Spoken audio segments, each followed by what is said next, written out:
Hi guys, Kevin Hogan here from the ADI unit in Ladybird Driving School. So a lot of people have asked me to come on and go into detail what's involved in stage 2, the advanced driving test, when you're training to become an instructor, okay? And a lot of people get it wrong when it comes to the preparation and what's needed and the amount of time and training that's involved, okay? So the first thing that you've got to understand that it's a higher level than just the ordinary driving test, okay? And the tester expects you to drive with a really advanced methodology, planning process, tremendous understanding of how to react properly to hazards based on what you see, and plan that well ahead and demonstrate with your car execution and control execution of what is the safest thing to do to deal with at that particular moment, okay? So I'm going to talk to you quickly about the length of time, the type of manouvres that are on the course, on the actual test itself, how a tester profiles your driving on that exam, and what are the real intricate detail that a tester is looking for on that journey, okay? So the first thing, it's an hour and 10, hour and 15 minutes long, so it's a lot longer than the actual test itself. After that, there are various different types of manouvres. You've got a left reverse, a right reverse, parallel parking, turnabout, emergency stop, and you're expected to hill start as well. You're expected to have a high degree of concentration and observation and car control skill level while you're carrying out them maneuvers, okay? We will show you what that level is, okay? A lot of people underestimate what's needed in terms of the maneuvers. They do them too fast, they're too wide, they're not accurate enough. Remember, this is an advanced test and you're meant to show an advanced level. So if you're not exactly the way it should be, you're going to get marked, okay? Our job is to show you how not to get marked, all right? And that's what we do, and that's why all of our instructors are passing so high. So, for example, the parallel parking. What's involved in the parallel parking? Will the tester bring you in between two actual cars, or will he just get you to reverse in behind a parked car? That's for us to tell you. We'll tell you that on the actual lessons, okay? What are they looking for on the left reverse? What are they looking for on the right reverse? What's the turnabout? What's dry steering?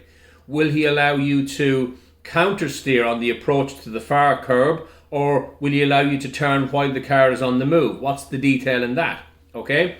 Now, the maneuvers, they're kind of straightforward enough, but really what the problem is when for people failing this is not reacting to situations and hazards as they arise, okay? Now, everywhere you go, you're supposed to risk assess each road you turn into. What's the problems on my left? What's the problems on my right? What's the problems as I've turned into that new road?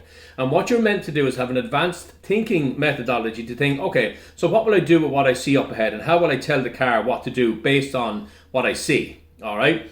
So that's everywhere you go. Every road you turn onto, it could be motorway, dual carriageway, it's on all road types, urban, rural, and you've got to expect the unexpected at any second. Every journey, every step of the way on this exam, you've got to expect the unexpected. But you've got to be able to show the tester, how would I deal with this when I would be on my own? How would I deal with this situation when I would teach my pupil, okay?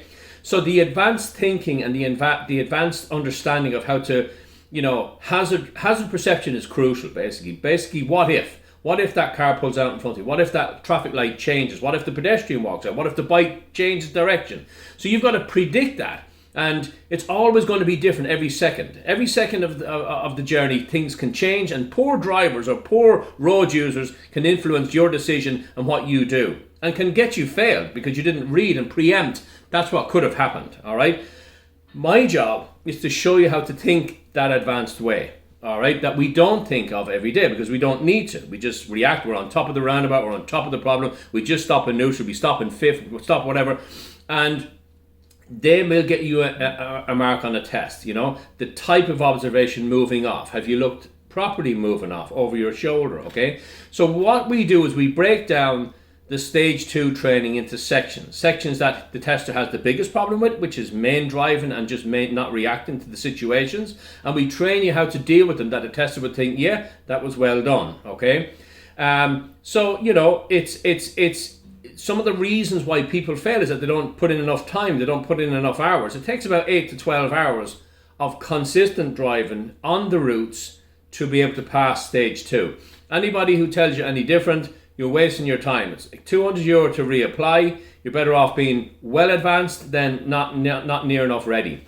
So I would always tell my clients, let's do a mock test on the actual advanced exam and see what comes up. I'll be able to mark you and show you what a tester will mark you on based on what I see.